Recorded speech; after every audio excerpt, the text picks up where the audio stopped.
winning the toss and they have decided to bat first. उनके कुछ changes भी हुए हैं, उस पर भी हम बात करेंगे, and India will be obviously bowling first. जी Hafeez, batting good toss to win, और आई थिंक जिसको आप कहते हैं कि सिलेक्शन के अंदर हॉर्सेस फॉर कोर्सेज की बात देखी जाए तो they brought the people they wanted to have in those conditions. Dubai के अंदर जब आपके पास 2 या 3 अच्छी ऑप्शन मौजूद होती है स्पिन के, तो यू ऑलवेज गेट हैंडी. तो एज ए बैटिंग यूनिट मुझे लगता है कि they will take more responsibility to put the runs on the board, which is obviously 250 to me is a very good total to defend. देखना ये है कि इनकी बैटिंग में वो जो हम बात करते हैं by planning, they always stay ahead of the game. Travis Head का तड़का बड़ा इंपॉर्टेंट है. If he plays first 15 overs he will take the game away from any opposition. तो अब इम्पॉर्टेंटली उनके जो 2 प्लेयर्स आए हैं कूपर के आने के बाद और संगा के आने के बाद, मुझे लगता है कि उनकी जो बॉलिंग का हमें थोड़ा सा एक आइडिया हो रहा था कि शायद वो कंडीशनल पाकिस्तान के अंदर लेस स्पिनर के साथ खेल रहे हैं. दुबई में उन्होंने वो भी पूरा कर लिया. I'm all for Australia at the moment. Covered. Very unlike Australia. Winning combination छोड़ के 2 प्लेयर, एक ट्रैवलिंग रिजर्व से चले फोर्स्ड है, और एक जिन्होंने एक भी मैच नहीं खेला, सांगा, एंड ऑफ कोर्स उनके जो साथी हैं जो अभी आए Cooper Connolly. So you don't usually see कि इतना बड़ा ड्रास्टिक चेंज करे 4 फ्रंटलाइन स्पिनर्स के साथ.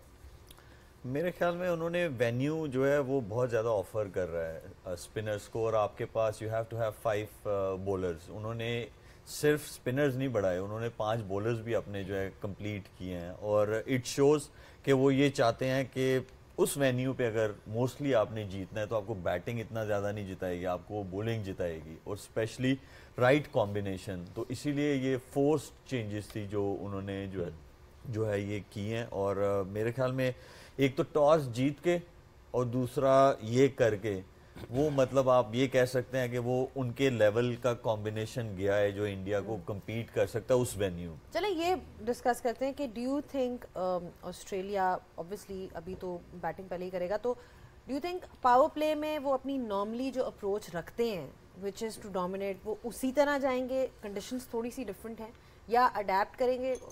जितना आपने उनको देखा है, what do you think is going to be their approach? I think attack ही करेंगे, और क्योंकि उन्होंने एक प्रॉपर बैटर नहीं ऊपर डाला, उन्होंने 2 स्पिनर्स डाले हैं, तो हो सकता है इंग्लिश से ओपन करवाएं विद ट्रेविस हेड. सो वो दोनों की गेम ऐसी है जो अटैक ऑपोजिशन पे लेके जाते हैं. क्योंकि अगर आप देखें तो एक बैटर बिठा के एक ऑलराउंडर डाला है कूपर की जगह में, जो बॉलिंग ऑलराउंडर ज़्यादा है, तो वो मिडिल में ही खेलेंगे, वो तो ऊपर नहीं आ सकते. तो मे बी इंग्लिश को ये ऊपर लेकर आएंगे, और दोनों इंग्लिश और ट्रेविस हेड का वे ऑफ प्ले ये है कि वो अपोजिशन पे अटैक करते हैं, और इसीलिए आई थिंक इन्होंने ये मेजर चेंजेस किए. और अच्छी चीज़ ये है कि 3 स्पेशलिस्ट स्पिनर से अब ऑस्ट्रेलिया भी उतर रहा है, 7 उनके मैक्सवेल भी साथ दे सकते हैं, तो उनके पास भी पूरी वो बॉलिंग पूरी उस तरह से हो गई है. तो आई थिंक बहुत अच्छी चेंजेस हैं, और बैट फर्स्ट डेफिनेटली. पर मैं समझती हूँ कि इंडिया जैसी टीम के ऊपर 270 275 में बी ए सेफ स्कोर. 250 शायद इंडिया बैटिंग ऑर्डर में कॉनली ओपन कर रहे हैं हेड के साथ, उसके बाद लाबुशेन तीसरे पे, इंग्लिश, कैरी, मैक्सवेल, इनके फिर पावर हिटर्स में आ जाएंगे जो कि फिनिशर के तौर पे आएंगे, और फिर बॉलर्स डुआशिस, एलिस, सांगा और जैम्पा इनके स्पेशलिस्ट स्पिनर्स. ये 3 स्पिनर्स कहें तो आप 60 ओवर्स इनके पास हैं, अगर मैक्सवेल को भी अगर आप डाल दें तो they pretty sorted there.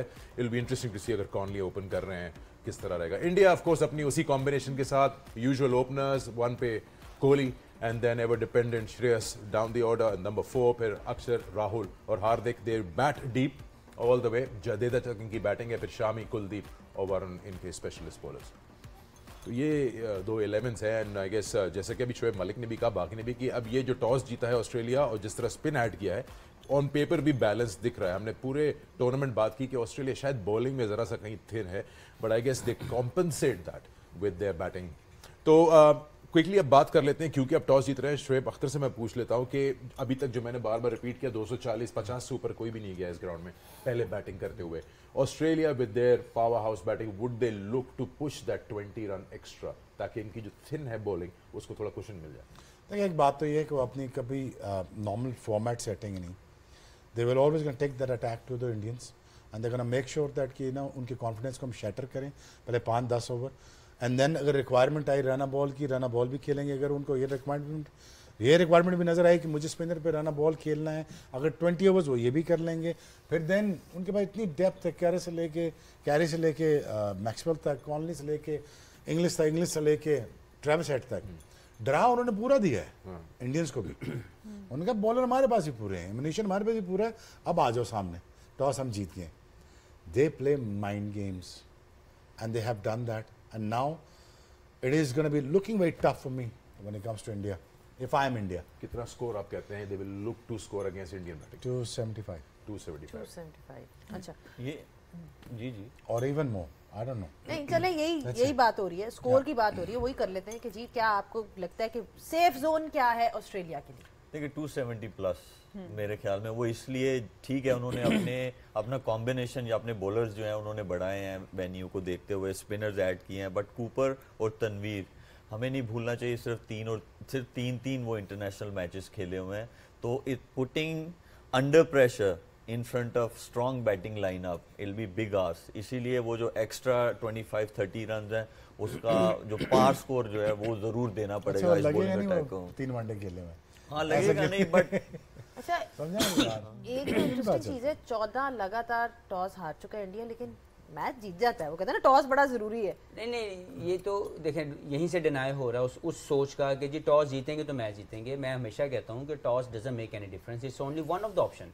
It can give you a small advantage but not the whole advantage on the game. हार के भी वो जीत रहे हैं, इसका मतलब है उनकी टीम की तैयारी हमेशा मेंटली बड़ी स्ट्रांग होती है। इंडिया की मैं बात कर रहा हूँ, लेकिन ये टॉस हारना नॉकआउट स्टेज के ऊपर उस टीम से जिसमें आपने नॉकआउट में काफ़ी मैचेस हारे हैं, आई थिंक ये मेंटली आपको ज़रूर साइकोलॉजिकली आप पे इम्पैक्ट डालेगा। और मुझे लगता है कि मैं क्योंकि पहले कह चुका हूँ स्कोर नहीं, स्कोर मैं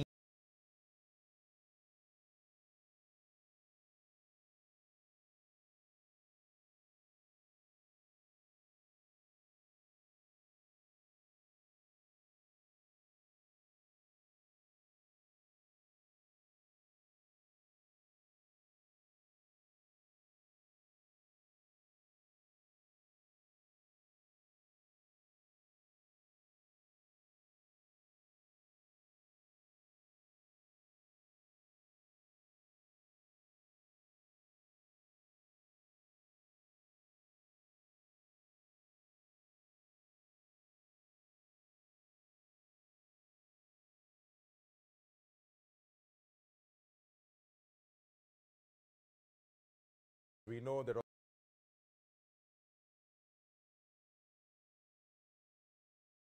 let's join the action on the other side of the break. Hope you've enjoyed Game On Air. We'll be back after the game.